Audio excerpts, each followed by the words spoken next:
South East London again. This time we're back to Chislehurst, where we're going to be visiting Scadbury Manor, which was the seat of the Walsingham family. The best known Walsingham was Thomas Walsingham, who was knighted by Queen Elizabeth I.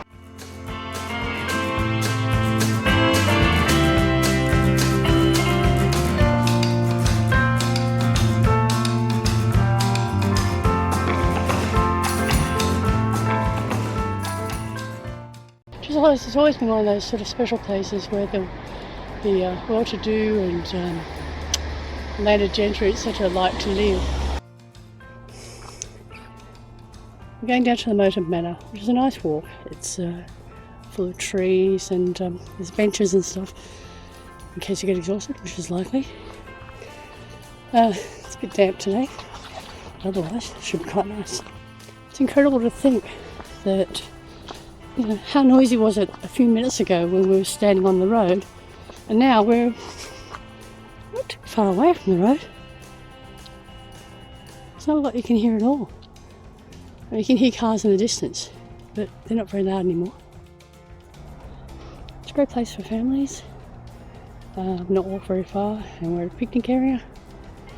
And if you and the kids can't go any further, it's a nice place to stop. There's lots of trees and things to climb on. All good fun. Living sundial. Panel in front of you is aligned north-south by standing on the current month with 1 foot on each side of the centre line. You can read the time from your own shadow, which is cast onto or between the numbered circles. This sundial is set up for the British summertime. During the winter, subtract 1 hour. So I'm standing on October because it's now November and I'm subtracting a month. 12 o'clock is right in front of me. I don't know if you can see those numbers. There's an 11. 12 is over there under the... Or is it there? There it is. There's 12. So my shadow is halfway between 2 and 3. There you go, which makes it right because it is pretty much exactly 2:30. This is where you start to realise that we're on the very edges of London and crossing over into Kent. Look at all this rolling countryside. And let me tell you, I am 20 minutes from the centre of the city. It's incredible. We're right next to Scadbury Park Farm. Can't really see that. Last time I was here, you could see right into the farmhouse, but they've built a fence, so it's probably a very sensible thing.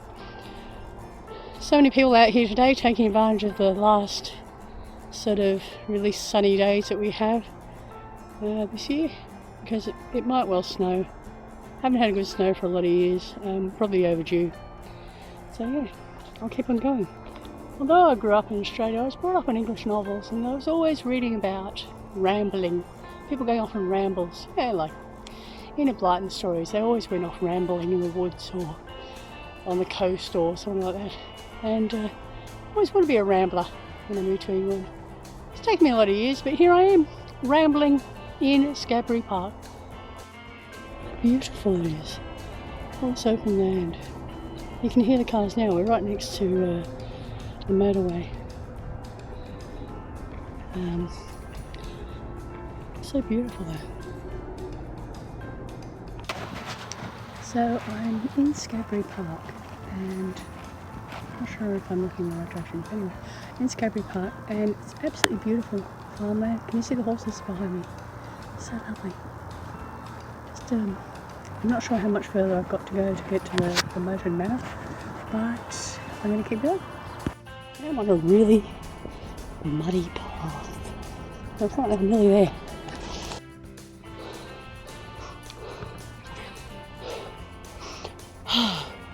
Nearly there. Hurrah. Signpost. Moated manor. So, I have to go that way. Apparently, you can't miss it. I just asked someone and they said, turn right. Turn right. You can't miss it. And look, it's just about there. Let's have a look and see what we can see. There's the moat. Oh my god. Oh goodness, look at that. By 1301, John de Scadbury was the richest man in Chislehurst. The manor estate included fields and woodland, as the park does today. In 1424, Thomas Walsingham, a London merchant, bought the estate. The Walsinghams rebuilt the manor house in brick. They were a wealthy and important family. King Henry VIII put Sir Edmund Walsingham in charge of the prisoners in the Tower of London. In 1597, Queen Elizabeth I visited Scadbury to knight Sir Edmund's grandson, Thomas Walsingham. The family lived at Scadbury until 1660. In the 18th century, the estate was owned by the Townsend family. They pulled down the manor house on the island, leaving it in ruins, and moved to live at Frognal nearby. A Tudor stone horizontal sundial was excavated at Scadbury. This must have belonged to the Walsingham family. Tudor sundials are very rare. This one was thrown away unfinished, perhaps because the mason had made an error. From the public footpath, you can look across the moat to the site of Scadbury Manor. Most of the brickwork you can see on the island preserves the foundations of the Walsingham house. There was a great hall and parlour, a kitchen, and associated buildings, including cellars for storage. Wells provided fresh water. In the 1930s, Scadbury's owner, Hugh Marsham Townsend, repaired much of the brickwork and rebuilt some of the walls as garden features. He reconstructed a Tudor manor house and the original foundations of the Great Hall, using timbers taken from the old house in St Mary Cray. He added a chimney, pillars and a staircase. He also built a wooden apple store, which was used to pack fruit grown commercially on the estate. You can still see the modern chimney, pillars and staircase from Marsham Townsend's reconstructed hall. The apple store still stands on the right. Today the manor site is owned by London Borough of Bromley. The manor house on the island, the moat and the surrounding land, including the footpath by the moat, are designed as a scheduled ancient monument. This means they are protected by law and any damage to them may be a criminal offence. The Orpington and District Archaeological Society, ODAS, have been working at Scadbury for many years, uncovering the manor's history.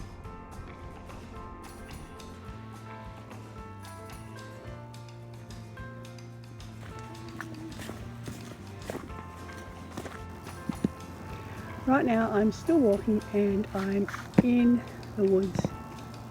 Still. Finally found the road.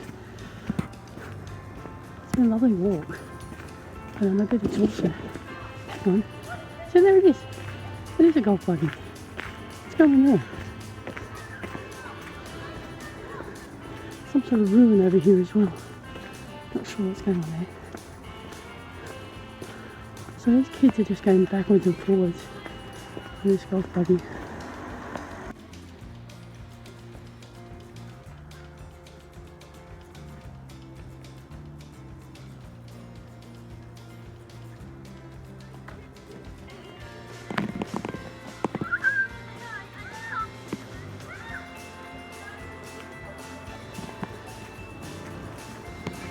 I had no idea that this existed. Not sure what's going on. But anyway, those people out there are doing an archaeological dig on Scadbury Lodge. There you go. So I guess what they're doing is restoring it. How cool is that? All these photos. Not sure how old they are. But yeah. So this is the lodge.